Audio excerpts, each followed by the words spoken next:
Hey, B-movie fans, my name's Leslie Morris. Today we're going to be looking at the most outrageously masculine action film of all time. We're looking at Deadly Prey.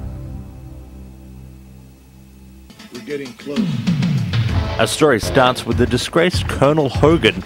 In order to train his underground militia, he kidnaps innocent people so they can be hunted down. Take a couple of the men and go get another runner. A mean one. This guy looks like he'd be a lot of fun. Wrong. They picked the wrong man. They picked Mike Danton.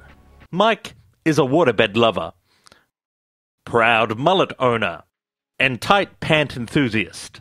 He's also not afraid of taking out the trash. They kidnap him, and despite this shot of Danton's perfectly sculptured body, they decide to hunt him down anyway.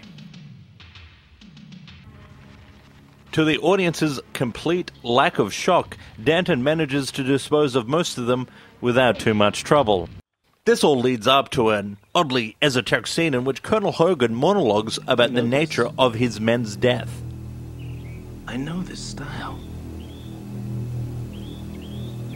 It's my style.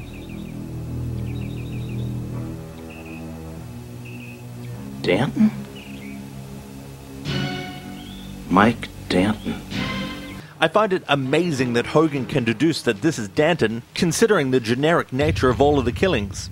Danton's style includes, but isn't limited to, punching people, stabbing people off-screen, stabbing people on-screen.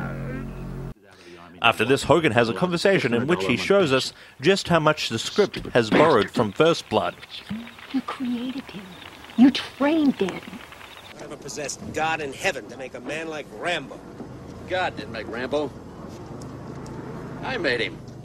You wondering what's going through his mind? No. I know what's going through his mind. I taught it to him.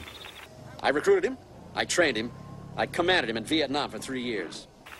He went through our men like they were just toy soldiers. You don't seem to want to accept the fact that you're dealing with an expert in guerrilla warfare. With a man who's the best.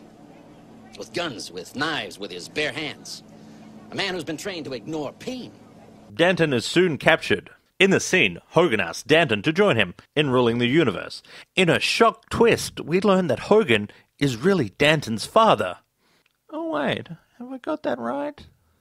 Anyway, just like a James Bond villain, Hogan leaves Danton unguarded. Well, you know, he goes off and does stuff. So, if you're like me, you're starting to wonder about the quality of these mercenaries.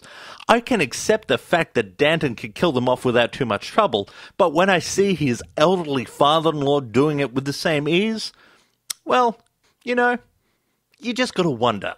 Danton's father-in-law is played by Cameron Mitchell. Despite having the top billing and being a veteran actor with over 230 films on his resume, he wasn't lucky enough to have an actual name for his character. His character is credited as Jamie's father.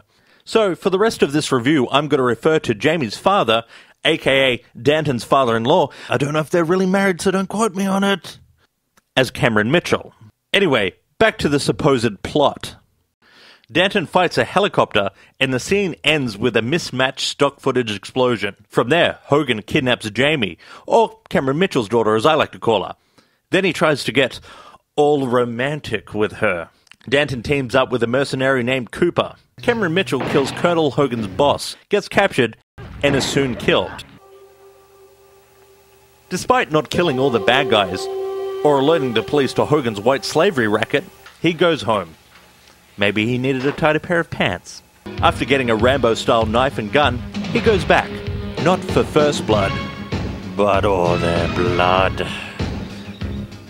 Danton and Cooper take them down, Contra style.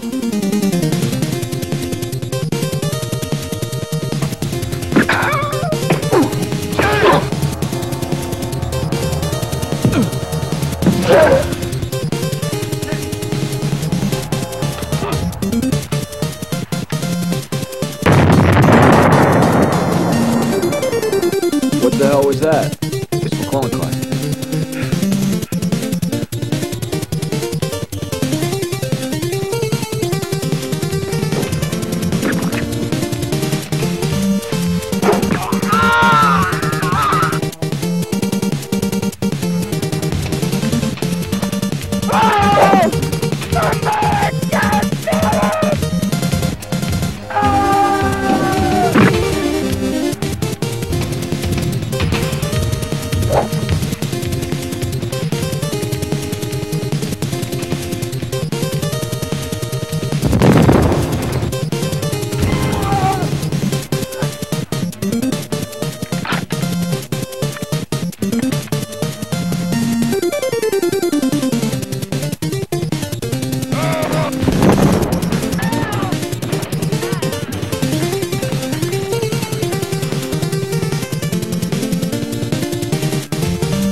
Deadly Prey has everything you want in a Rambo ripoff. It has bad puns. I don't know, really. I just joined today.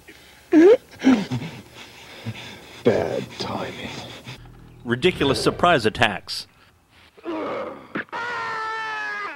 Ridiculous fights.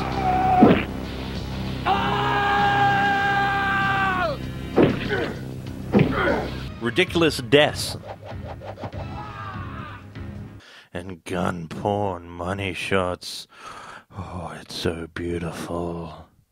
Now, I know that this is a quote-unquote bad film, but I love it. Deadly Prey may not be art, but art isn't nearly this fun. Deadly Prey is best known for its outrageous last scene, which I won't go into as I don't want to spoil it for you. Deadly Prey is only available on VHS. It's a little hard to find, but it's well worth tracking down.